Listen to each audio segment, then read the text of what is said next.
state of modern music is horrific. I love music and listen to many hours a day and often finish the year with over 90,000 hours of listening. My genres are varied, though often heavily on the hip-hop, rap, and R&B side, but I do have an over 9,000 song playlist. Unfortunately, I have noticed a pattern. Music is getting worse. Now, I know you're going to claim nostalgia on my part, but before you get to typing in the comment section, hear me out. Before we get into it, this video is sponsored by my last video, where I talked about the key to improving the Marvel Cinematic Universe is to bring competition in the form of a successful DC Cinematic Universe by James Gunn, which will cause innovation. So for more pop culture discussions and theories, remember to like, comment, and subscribe below, as your support would go a long way. Anyway, let's get back to the video.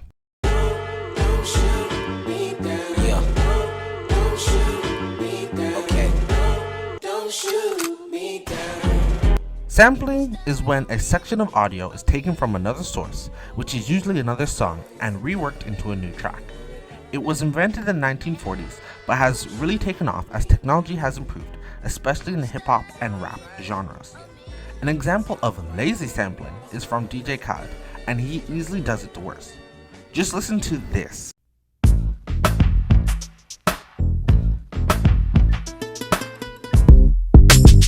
Another one. We the best music. DJ Khaled. He copied my whole fucking flow. Word for word, bar for bar. Minimal work was done on that sample. This was straight theft. He didn't splice the sample to fit his narrative like the justifiably cancelled Kanye West did on Through the Wire.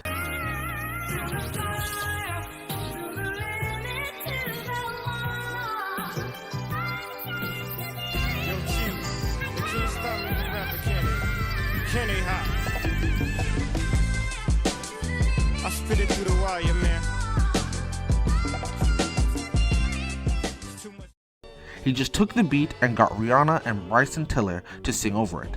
This is music without a soul, and DJ Khaled, who is supposed to be the producer, taking credit for this is shameful. In this current era, sampling nostalgia from songs not that old is heavily relied upon to make a hit record. For example, Yung Gravy's Whole Career and Jack Harlow's First Class, although catchy, relies too heavily on the Fergie sample of Glamorous in the song. I've been throw up the sex in and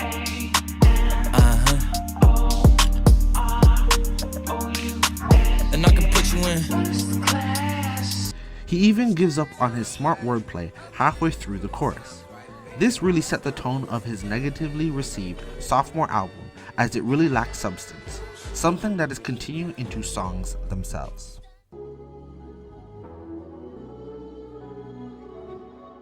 Yeah.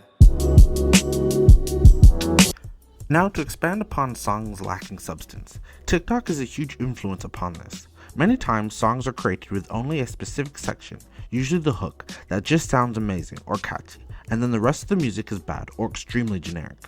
Even when not chasing that, you can end up with a Steve Lacy situation. I wish I knew you wanted me. I wish I knew. I wish I The way nobody sang the next verse embarrassing as.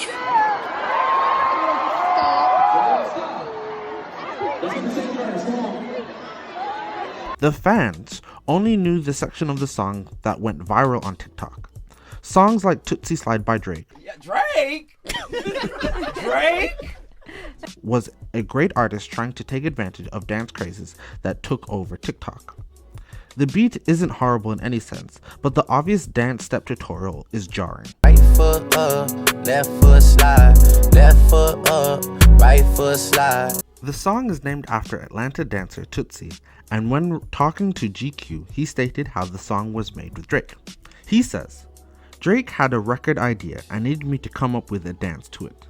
Everybody was contributing little moves, and slowly but surely we started piecing it together. He went back and finished the song after we sent him the dance.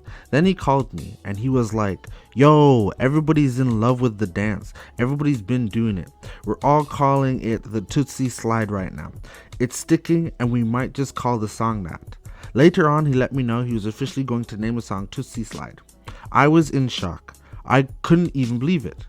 So clearly the dance came first, not the inspiration to write a good song. The dance aspect was on Drake's mind, not a song to dance to, but just a dance trend.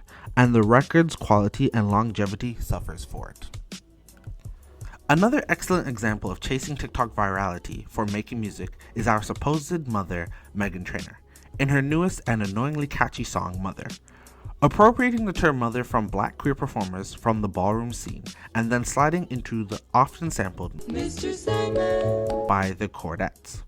Using nostalgia of Mr. Sandman to create a simple tune with much TikTok appeal and the use of mother from queer culture which has exploded into the mainstream. This song was built very much for the trends of today, which isn't necessarily a bad thing, but the issue arises when the song is really repetitive like this one or really short. TikTok has also led to the slew of sped up songs. Artists such as Mariah Carey and Miguel are re-releasing their classic songs as the sped up versions have gone viral.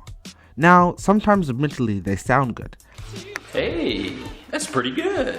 As a kid, I would often go on YouTube and speed up or slow down songs, and they were amazing, but this is clearly not being done due to the artist's vision. At least they can benefit from the short songs.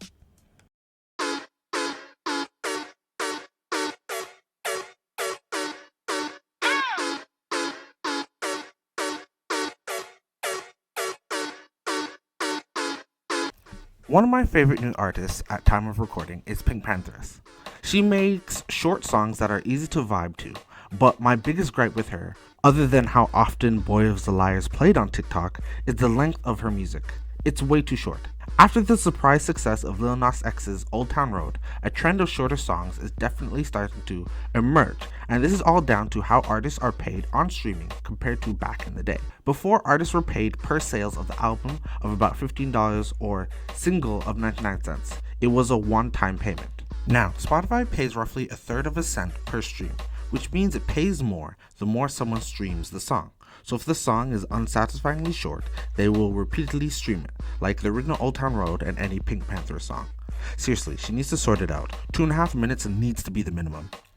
Anyway, so that means classics such as Kanye West's Runaway, Michael Jackson's Earth Song, Nina Simone's Cinnamon, Meatloaf's Bad Outta Hell, or even Queen's Bohemian Rhapsody would not exist, as it literally would work against the artist. Even the way Billboard counts sales is per stream, so short songs with higher repeatability will cause more units to be sold.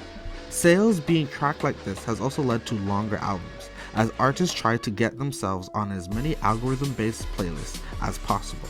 We have albums that sound repetitive and are a chore to listen to, like Gucci. Gucci who? Gucci Mane? Shout out my nigga Gucci. 2022 album called So Icy Gang Re-Up, which had 32 songs. Then wait, hold on. He also dropped So Icy Boys 22, also in 2022, which had 56 songs. And this is because, he also dropped So Icy Boys the finale with 80 songs. Okay, he has a problem, but it emphasizes my point. Albums used to be concise 10 to 15 songs, usually telling a story or a cohesive theme. Songs were edited out of it, released as singles, or some dedicated fans had to find leaks. Chris Brown is especially egregious as he hasn't released a solo album under 30 songs since 2017. Often songs from them become popular years later, I'm guessing because people have finally got to listen to them. On top of that, he releases a deluxe version that adds 5 to 10 more songs, just to give the album a second week push and add more to the playlist. At this point, deluxe albums have expanded to all artists, and now are even expected by fans, from all artists. And usually these songs have been cut for a reason, or just a remix of the song already on the album, like on Kanye West's Donda album. Literally, he needed to just pick a version he wanted to release, and not release these stupid part 2s. We are losing what made albums and deluxe editions special.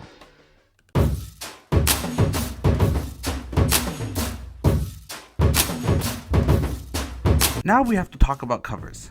A music cover is a new performance or recording of a song by an artist who isn't the original performer or composer.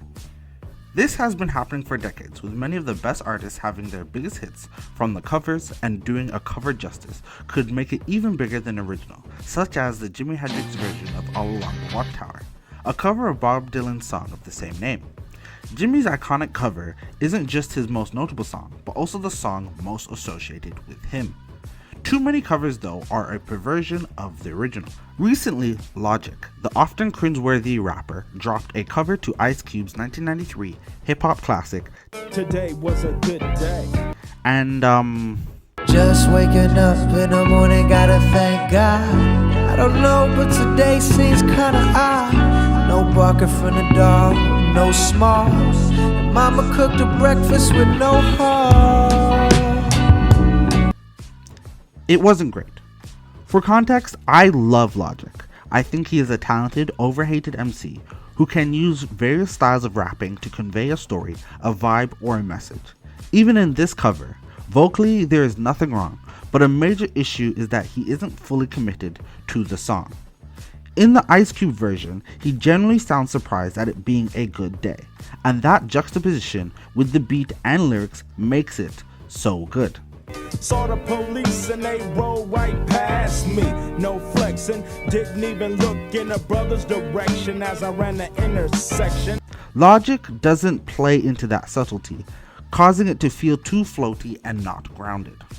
Nowadays, when artists cover songs, many of them don't play into the meanings of the song, but instead use it as an opportunity to show off their own vocal range and talent. Look at Kelly Clarkson's. Pay me what you want me. Don't act like you forgot. Oh, y'all better have my money. Y'all better have my money. Yeah. Pay me what you want. Better pay me what you want me. Great vocals, but none of the attitude and emotion this song demands. Bitch better have my money. Y'all should know me well enough. Bitch better have my money. Play down, call me on my blood. Pay me what you want me. A good cover will either improve upon the original song or modernize it without losing its essence, like Guns N' Roses' cover of Live and Let Die, which was originally performed by Paul McCartney and the Wings for the James Bond film of the same name. When performed by the Roses, they emphasized the rock elements found in the original, giving it an even darker tone that was subtle in the original. Great cover. Baby, where did these niggas be at when they said it? So that's my thoughts on new music. Through TikTok, the new streaming algorithms, lazy sampling, covers, and nostalgia, we are losing what made music special.